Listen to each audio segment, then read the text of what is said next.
Spain entered the 20th century divided. A growing liberal movement clashed with an entrenched system of bureaucrats, landowners, and clergy manipulating politics to preserve power, influence, and the general status quo. In 1923, General Miguel Primo de Rivera seized power with King Alfonso XIII's backing.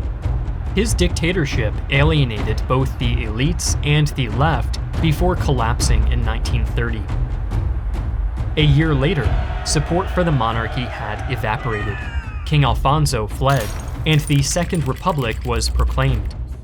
From the outset, the Republic faced pressure from all sides. The left pushed radical reforms curtailing the church, army, and landowners, which the right saw as an existential threat. A failed coup by General José Sanjurjo in 1932 only deepened leftist fears of a fascist conspiracy against these reforms. After a right-wing electoral win in 1933, many of the reforms were finally reversed, leading to major unrest in the country. In 1934, miners in Asturias launched an insurrection but were crushed by troops under General Francisco Franco. By 1936, new elections saw the left-wing Popular Front narrowly win elections amid allegations of fraud. For much of the right and the military, this new government was unacceptable. Plans for a military uprising had been in motion for months, directed by General Emilio Mola in the north. General Sanjurjo, who had been exiled since his failed 1932 coup, was chosen as a symbolic leader. General Franco was also invited. Though initially cautious with his own exile in the Canary Islands, he agreed to join shortly before the coup began. On July 17, 1936, using rumors of a far-left plot as justification, the generals struck first.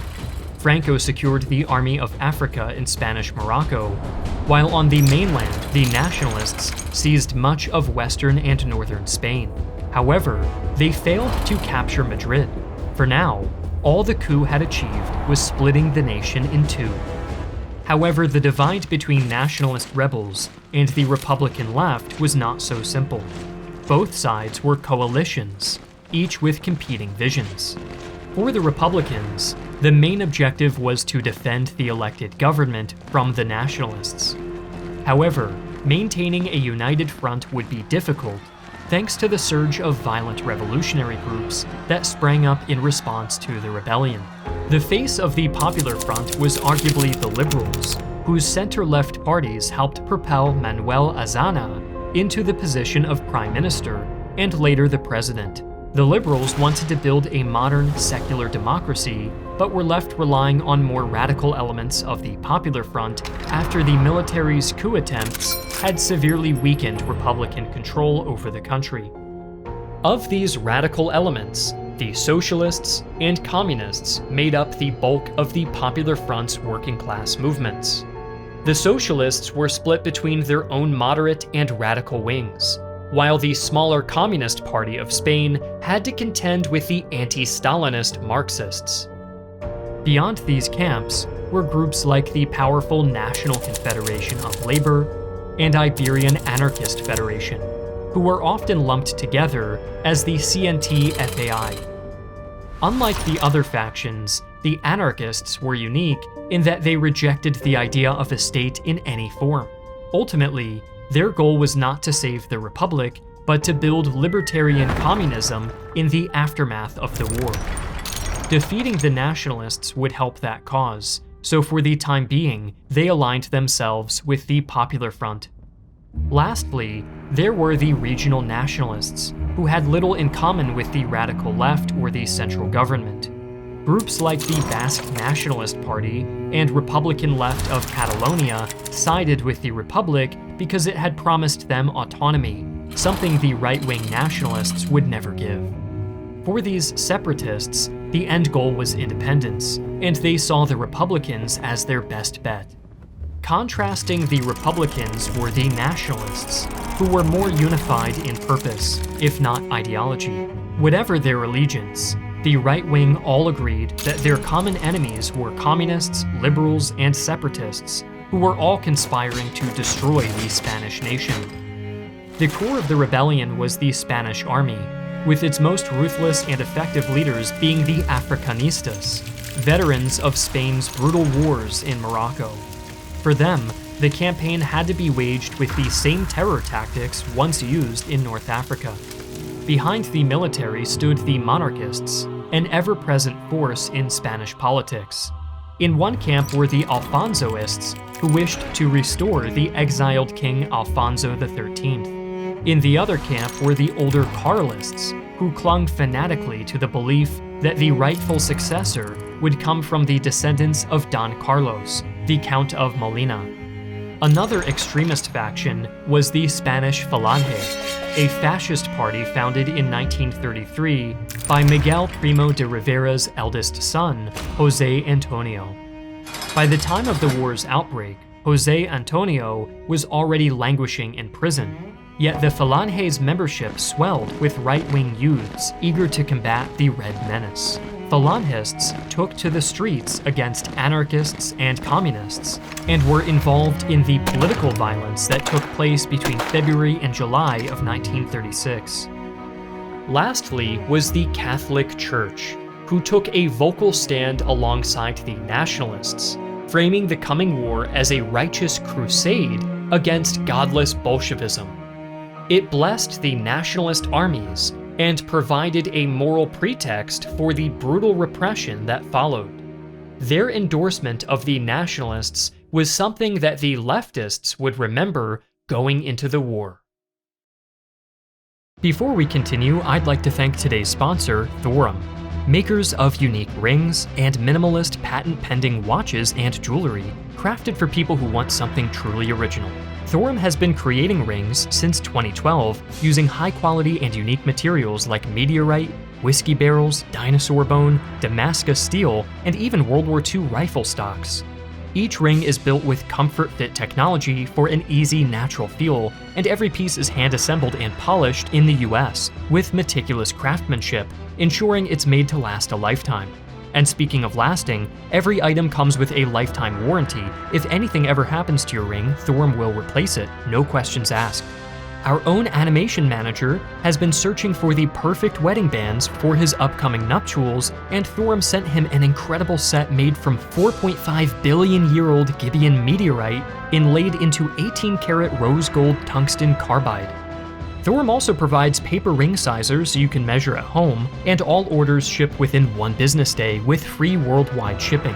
Every purchase includes a free silicone activity ring perfect for workouts, hiking, or any hands-on job, as well as a ring box made from American walnut. Every ring should tell a story. Whether you're looking for a wedding band, an anniversary gift, or just a ring that looks amazing, use the link in the description or head to thorum.com and use code ARMCHAIR for 20% off a truly one-of-a-kind ring.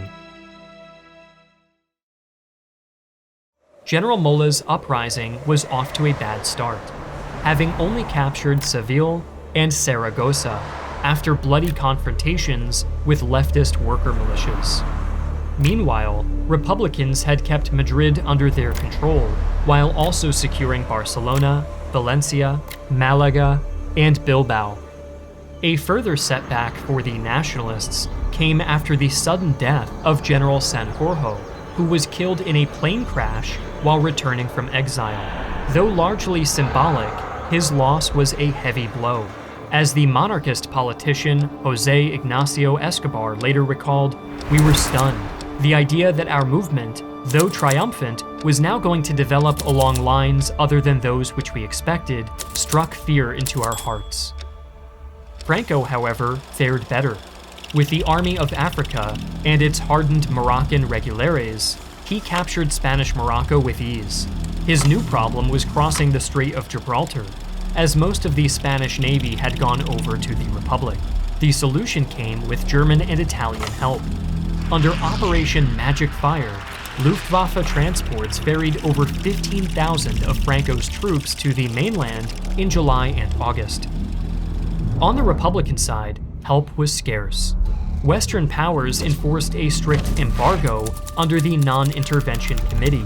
choking off arms supplies while turning a blind eye to covert aid flowing to the nationalists. Besides a modest amount of funds and material from Mexico, the Republic's only real lifeline came from the Soviet Union, which began supplying tanks, aircraft, and advisors in September. Stalin's aid, however, came with strings attached, empowering hardline communists within the Popular Front and fueling nationalist claims that the Republic had become a Bolshevik puppet. It was hard to refute the accusations, as the right exposed the anti-clerical and class violence that erupted throughout Republican-held territories, claiming a total of over 55,000 lives. However, the nationalists were not innocent either, as they likewise committed their own share of atrocities that claimed over 75,000 lives.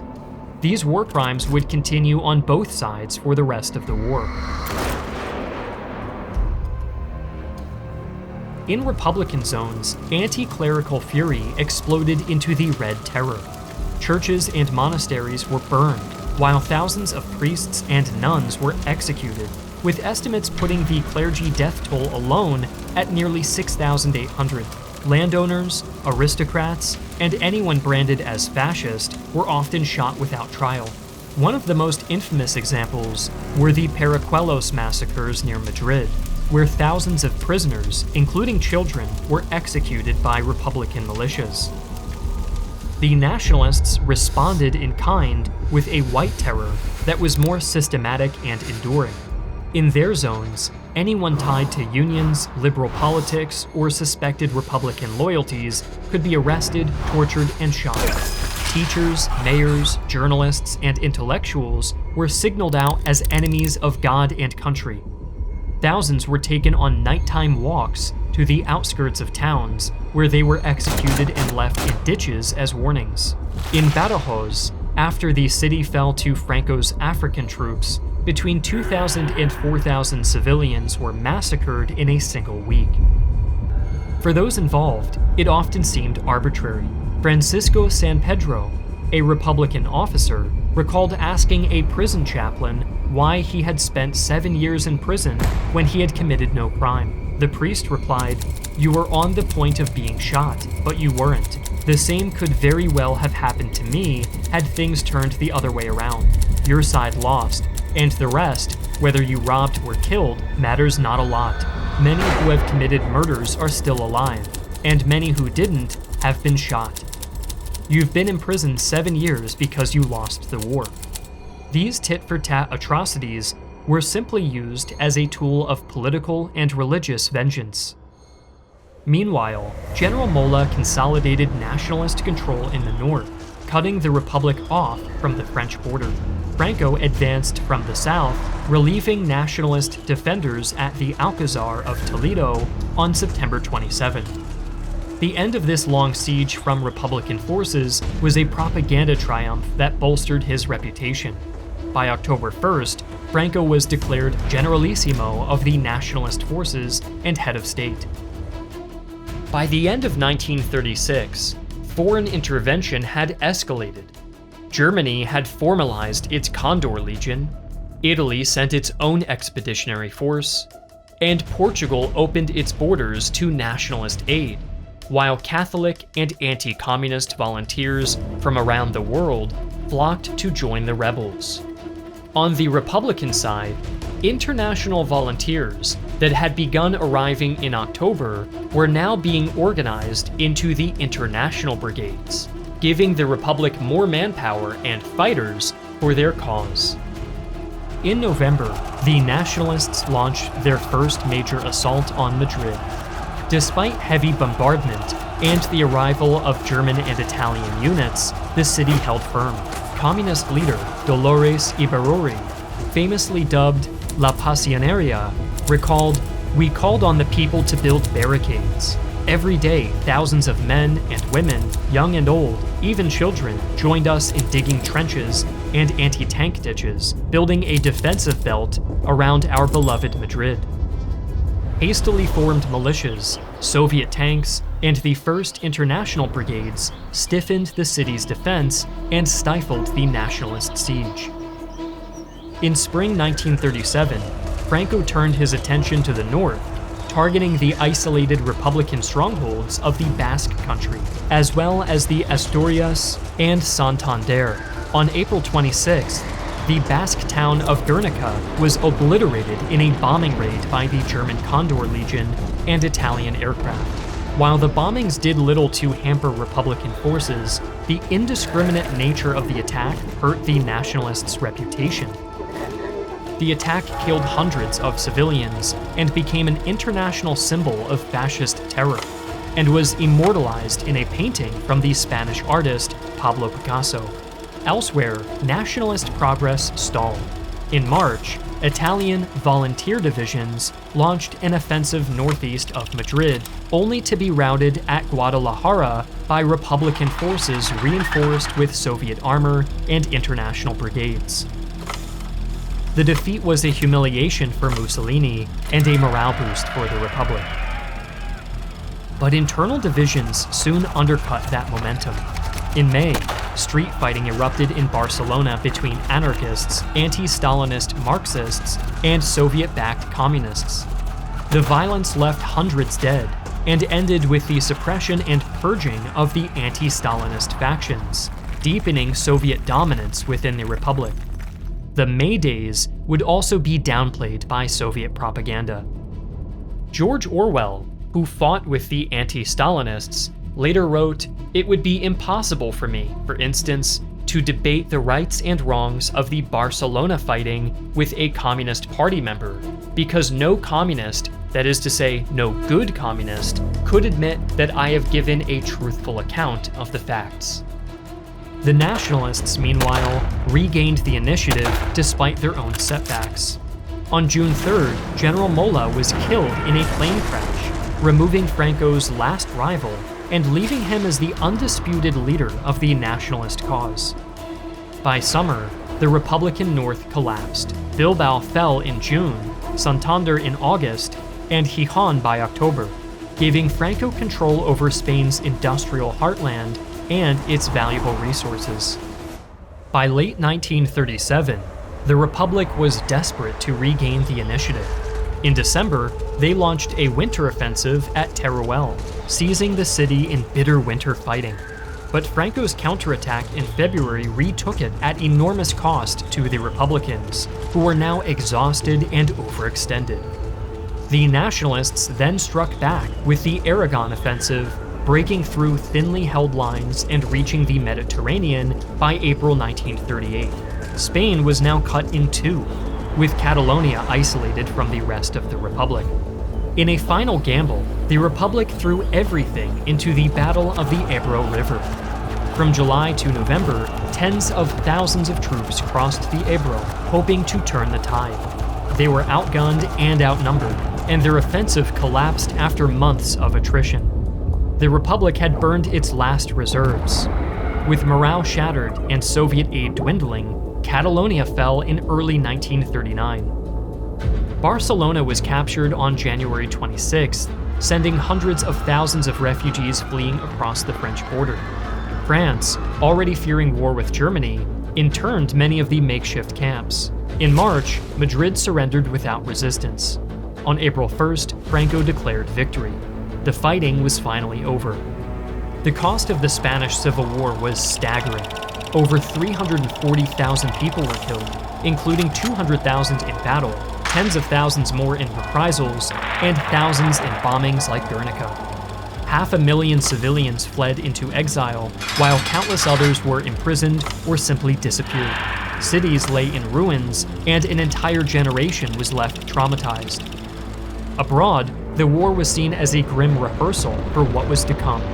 Germany and Italy honed new tactics: terror bombing, close air support, armored assaults, and propaganda. The Soviet Union tested modern warfare while tightening political control over its allies. Most revealing was the reaction of Britain and France. Though they professed to defend democracy, they enforced an arms embargo that only crippled the Republic. Their inaction sent a clear signal. Fascist aggression would go unchecked. For Hitler and Mussolini, Spain proved that they could act with impunity. For Spain itself, The price was a dictatorship that would endure for decades, while the nation itself would be left divided over Franco and his rule.